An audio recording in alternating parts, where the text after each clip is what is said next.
Welcome to RunTube. Why does evil exist? Why does God allow it? A comment made me do this video. Where is God? He must be weak to allow all this injustice happens in the world. This was a comment underneath a video showing the atrocities that is happening to the Palestinian people in Gaza. The universe based on paradox. Without hate, we don't know love. Without darkness, we don't know light. We don't realize it. And without evil, we don't know what is goodness. You keep hearing me saying no pain, no gain. This is what I realize. Without difficulty, we don't grow. So the people of Gaza, actually, a journalist was in Gaza and he witnessed all this. He said there was a bombardment on a store, and the people didn't steal that store. They were waiting in line, and they are sharing. They come together and they share dry bread, taking turns to sleep few hours on a mattress. I heard this beautiful also story regarding answering this question about a priest who was in a lecture, and the man asked, how can God create good from evil? And the priest said, one day a woman was attacked and got pregnant. She decided to turn her misery into goodness and raised that baby to be righteous priest, and that priest was himself. And he said, if mom was able to turn evil into good, then God can. Glory be to the Creator. So the other man went speechless. I heard a story yesterday about a dentist and his son, who both were burnt by a man who assaulted them in the clinic. And I was puzzled, why did God allow this to happen? Some might answer, oh, God didn't do evil but allowed it to happen, to leave free will. But free will doesn't solve the natural evil. Like natural disasters, like a hurricane that killed a man under a tree. And what I used to say, what doesn't kill us makes us stronger, but what if it kills us? So I was asking God to show me an answer, and I came across this verse 47, chapter 21 of the Quran. It says, we place the scales of justice for the day of resurrection, so no soul will be treated unjustly at all, and if there is the weight of a mustard seed, we will bring it forth, and sufficient are we as accountant. Another verse, very beautiful, can also give us some answers. In Surah Zumar 39, chapter 39 and verse 10 says, indeed, the patient will be given their reward without account. It means like those who are patient, they will be rewarded for sure. Another thing I mentioned, and again it's also mentioned in the Quran, it says, perhaps you dislike something which is good for you, and like something which is bad for you. The Creator knows and you do not know. Verse 216, chapter 2, which give us hope. There will be goodness through all this. I was amazed how people in Gaza with no food, they help each other in phenomenal ways. So evilness is relative. Even when the philosopher Kant spoke about radical evil, his concept of radical evil aligned with his ideas of human freedom, the moral law, the moral responsibility. Even if human beings naturally have a tendency to be evil, they have free will to choose the good. That's exactly mentioned in the Quran. In Surah Shams, verses from 7 to 10, it says, and by the Spirit, not soul, some translate it as soul, but it says nafs in Arabic, which means spirit, and by the Spirit, and he who perfected it or created it, then inspired it to understand what is wrong and what is right for it. Indeed, he succeeds who purifies it, and indeed, he fails who corrupts it. In simpler words, God showed us the difference between right and wrong, good and evil, wickedness and righteousness. The word nafs or spirit is our self, our senses, the subconscious mind, the character, our decisions. Let me give you an analogy. The human is like a car. The frame of the car is the body. The fuel or the energy is the soul, and the driver who drives it is the spirit or the nafs. I want to elaborate here that the soul is what makes us alive. It's the energy, it's the ethereal body.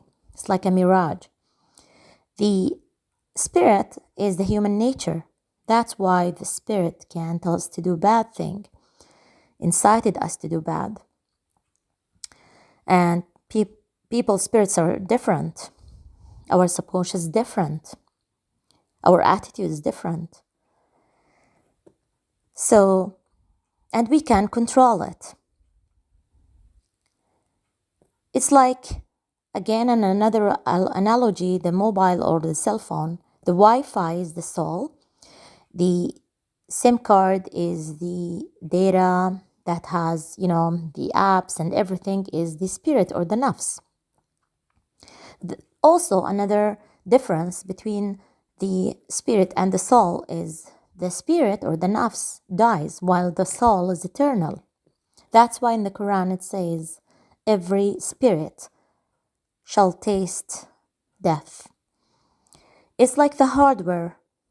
The hardware is the body, but the software is the soul, and the programmer is the spirit.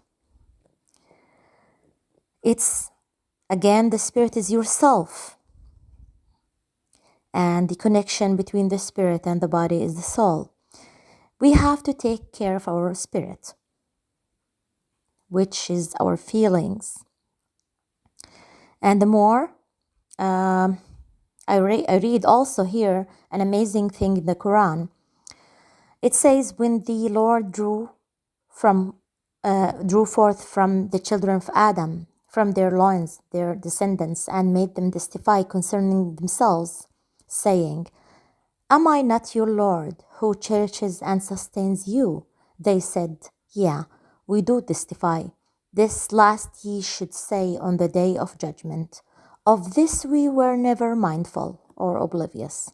It means that the Creator, our Lord,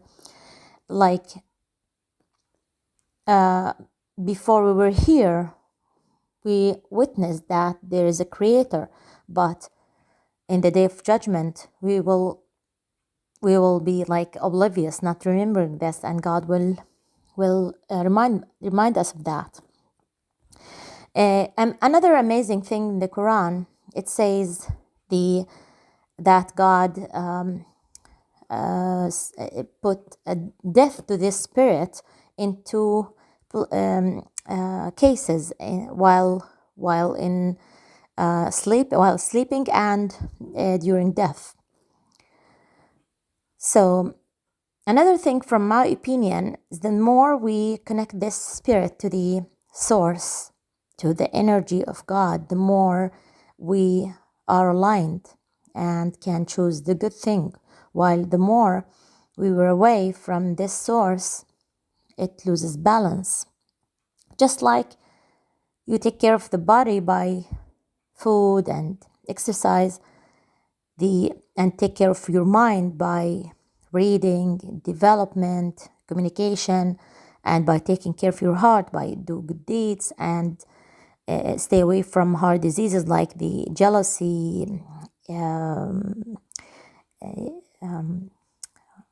envy, anger, all this. Same like you have to take care of your spirit.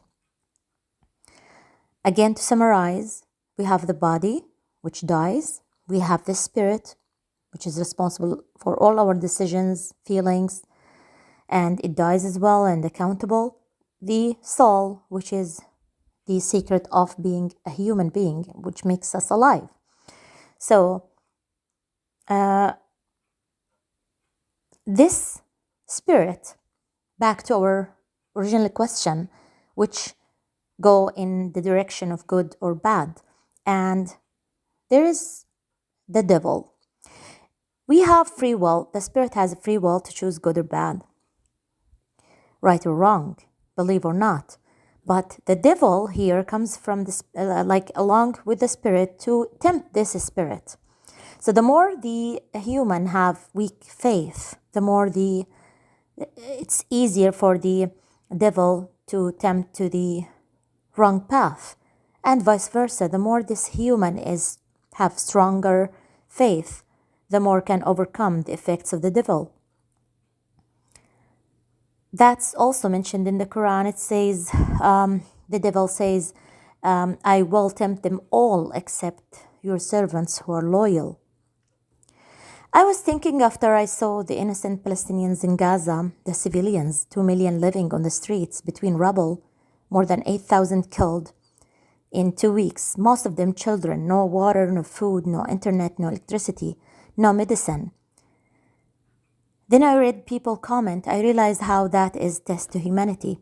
I saw a lady living on the street with some sticks trying to make bread for her kids and saying in the video, we are standing and patient. I cried. I saw another teen sitting on the street. You could still see a smile on her face. Their test, they succeeded. Through all this hardship, still so patient, strong, saying thank God after a bombardment killing a whole family. Yet, you hear them saying thank God. And I read some comments for people. I'm not judging, but I noticed 3 categories. One is the compassionate, stand up for helping them, demanding ceasefire. Others, silent, as if nothing is happening. And the third category even wanted more bombardment, as if those innocents not humans, as if they are rocks we can build again. They don't even see those people, even if they are commenting their video showing these atrocities on the people of Gaza. I realized, yes, God gave us free will, and deliberately we chose. I like a quote, finally, by Albert Einstein saying, whoever is careless with the truth in small matters cannot be trusted with important matters. This is the end of my video. If you like my video, please subscribe, like, and share to encourage me to do more videos like that. Thank you for listening.